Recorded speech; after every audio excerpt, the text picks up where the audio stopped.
जी हाँ दोस्तों, Chennai Super Kings versus Mumbai Indians IPL 2021 phase 2 का पहला मुकाबला दुबई के मैदान से होगा। शानदार आगाज। आप सभी को बता दें, फेज 1 जब हुआ था दोस्तों तो कोविड-19 की वजह से स्थगित करना पड़ा था 29 मैचेस के बाद, क्योंकि कोविड केसेस काफ़ी सामने निकल कर आए थे टीमों के खेमे से, जिसकी वजह से बड़ा फैसला लिया कि अनिश्चितकाल तक के लिए आईपीएल को टाला जाए। लेकिन अब बीसीसीआई के कड़े फैसले और कड़े नियमों के मुताबिक अब फिर से फेज 2 की शुरुआत चेन्नई वर्सेस मुंबई के महामुकाबले से शुरू हो रही है। लेकिन आइए एक नज़र डालते हैं कि दुबई के मैदानों पर जब चेन्नई वर्सेस मुंबई का मुकाबला हुआ था 2020 यानी कि पिछले साल ही, तो किसकी जीत हुई थी। और साथ ही साथ हमने इससे पहली वाली वीडियो में आपको जानकारी दी थी कि फेज 1 में जब Chennai Super Kings versus Mumbai Indians भिड़ी थी तो वहां पर किरण पोलार्ड की उस आतिशी पारी के दम पर टीम ने जीत दर्ज करी थी और चेन्नई सुपर किंग्स के बनाए हुए 218 रन के स्कोर को भी चेस कर लिया था। तो आइए एक नज़र डालते हैं कि फेज 1 के बाद जो पिछली साल 2 मुकाबले हुए थे उसमें किस तरीके से चेन्नई और मुंबई आमने सामने थी और किसने जीत दर्ज करी थी, कैसे जीत दर्ज करी थी। तो सबसे पहले दोस्तों, इनका पहला ही मैच हुआ था पिछले साल, यानी कि जो साल 2020 था वहां पर जो पहला मैच हुआ था वो मुंबई वर्सेस चेन्नई का हुआ था। आईपीएल का आगाज ही इनके मैच से हुआ था। वहां पर दोस्तों चेन्नई सुपर किंग्स ने जीत के साथ शुरुआत की थी, 5 विकेट से मुंबई इंडियंस को हराया था। और उस मुकाबले में जीत का जो हीरो रहा था उसकी भी आपको जानकारी देते हैं, जहां पर दोस्तों सबसे पहले उनकी प्लेइंग 11 के बारे में बता दें तो उस समय यानी कि साल 2020 में जो प्लेइंग 11 थी मुंबई इंडियंस की, उसमें Rohit Sharma, Quinton de Kock, Surya Kumar, Saurabh Tiwary, Krunal Pandya, Hardik Pandya, Kieron Pollard, James Pattinson, Rahul Chahar, Trent Boult, Jasprit Bumrah. ज़्यादा चेंजेस इनकी प्लेइंग 11 में नहीं देखने को मिलते और कुछ ऐसे ही हाल सीएसके का भी रहता है। लेकिन उस समय इनकी प्लेइंग 11 की ओपनिंग पार्टनरशिप और मिडिल ऑर्डर में काफ़ी बवाल मचा था, क्योंकि सुरेश रैना ने नाम वापस ले लिया था उस सीजन में। Murali Vijay, Shane Watson opening कर रहे थे, फैफ डू प्लेसिस नंबर 3 पर थे, अंबाती रायडू नंबर 4 पर, केदार जाधव सुरेश रैना की जगह नंबर 5 पर थे, महेंद्र सिंह धोनी 6 पर, रविंद्र जडेजा 7, सैम करन 8, दीपक चहर 9, पीयूष चावला 10 और लुंगियन गिडी 11। आपको बताया कि शुरुआत में यहाँ पर बल्लेबाजी करी थी चेन्नई सुपर किंग्स के खिलाफ मुंबई इंडियंस ने। मुंबई इंडियंस ने पहले बल्लेबाजी करते हुए 162 रन 9 विकेट के नुकसान पर बनाए थे। सबसे ज्यादा रन दोस्तों उस मैच में सौरभ तिवारी ने बनाए थे, 31 गेंदों में 42 रन बनाए थे, 3 चौके 1 छक्के की मदद से। मैदान दोस्तों वो था Sheikh Zayed stadium Abu Dhabi का और दुबई के मैदान से इनका अब फेज 2 का भी पहला मुकाबला होना है। तो उसमें मैच में सौरभ तिवारी का बल्ला चला था, 42 रन जड़ दिए थे।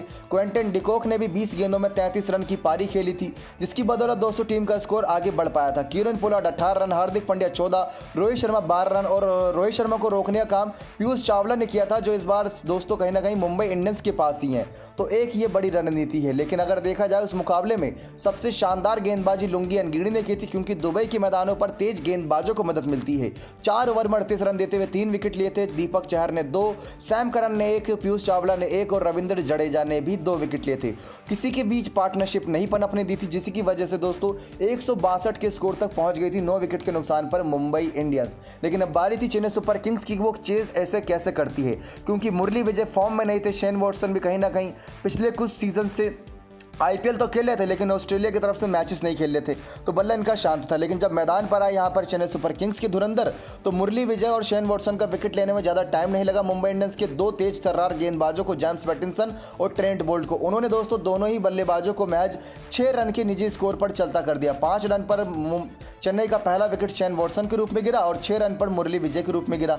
तो टीम मुसीबत में थी, लेकिन उस मुसीबत से उबारने के लिए यहाँ पर फैफ डू प्लेसिस और अंबाती रायडू नजर आए। दोस्तों जब मुंबई इंडियंस सामने होती है तो अंबाती रायडू का बल्ला चलता है, ये हम नहीं बल्कि आंकड़े कह रहे हैं। फेज 1 में जो मुकाबला हुआ था वहां पर भी उन्होंने 27 गेंदों में 72 रन की पारी खेली थी। इस मुकाबले में भी उन्होंने 48 गेंदों में 71 रन की पारी खेली, 6 चौके 3 छक्के की मदद से। लेकिन दूसरे छोर पर जिन्होंने इनका साथ दिया था वो थे फैफ डू प्लेसिस। 44 गेंदों में 58 रन की पारी खेली थी 6 चौके की मदद से, और इन्होंने एक नाबाद पारी खेली थी, यानी कि अंत तक खड़े रहे थे। आखिरी में विनिंग शॉट इन्होंने ही मारा था। तो अंबाती रायडू की 71 रन की दमदार पारी की बदौलत और फैफ डू प्लेसिस के 58 रन की पारी की बदौलत टीम ने दोस्तों करीब बहुत जल्दी मुकाबला चेस कर लिया था। लेकिन इन दोनों बल्लेबाजों के बीच 115 रन की पार्टनरशिप देखने को मिली थी उस मैच में।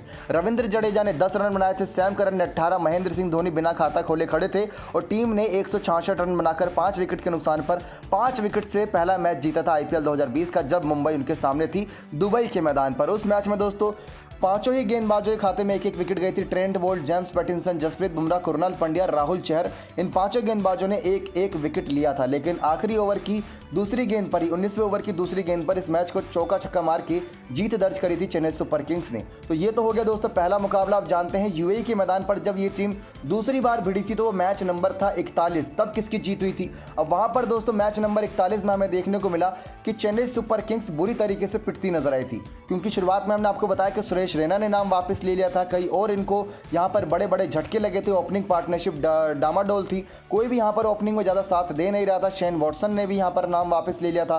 तो इस मैच में हमें देखने को मिला था कि मुंबई की जो प्लेइंग 11 थी वो तो लगभग सेम थी, लेकिन चेन्नई की जो प्लेइंग 11 थी वो बदल गई थी, क्योंकि Sam Curran, Faf du Plessis से ओपनिंग की उम्मीद कर रहे थे। अंबाती रायडू थे, एन जगदीशानंद थे, और महेंद्र सिंह धोनी थे, ऋतुराज गायकवाड़ थे, रविंद्र जडेजा थे, दीपक चहर, शार्दुल ठाकुर, जोस हैजलवुड, इमरान ताहिर थे। तो यहाँ पर केदार जाधव और शेन वॉटसन को हटा दिया गया, साथ ही साथ लुंगी अनगीडी को भी हटाया गया। जोस हैजलवुड उनकी जगह आए, इमरान ताहिर को जगह मिली थी। तो चेन्नई सुपर किंग्स में पिछले साल बहुत कुछ उठापटक देखने को मिली थी। मुंबई की प्लेइंग 11 में सिर्फ जेम्स पैटिंसन को छोड़कर यहाँ पर नेथन कुल्टर नए लाए थे, बाकी सेम प्लेइंग 11 थी। और रोहित शर्मा बाहर हो गए थे इंजरी की वजह से, सौरभ तिवारी उनकी जगह ओपनिंग कर रहे थे।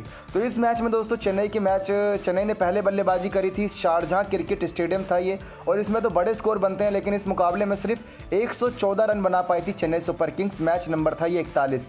ऋतुराज गायकवाड़ बिना खाता खोले लौट गए। फैफ डू प्लेसिस ने 1 रन बनाया था। ट्रेंट बोल्ट ने इन दोनों का ही विकेट लिया था अपने उस शानदार उसी ओवर में। उसके बाद हमें देखने को मिला रायडू भी दोस्तों 2 रन बनाकर गए, लेकिन जिन्होंने पिछले मैच में 71 रन बनाए थे, एन जगदीशानंद पहली गेंद पर जसप्रीत बुमराह के हाथों आउट हो गए। तो 4 विकेट दोस्तों यहां पर 3 रन के अंदर गिर चुके थे। 3 रन के अंदर मुंबई इंडियंस ने चेन्नई सुपर किंग्स के 4 बल्लेबाजों को चलता कर दिया था।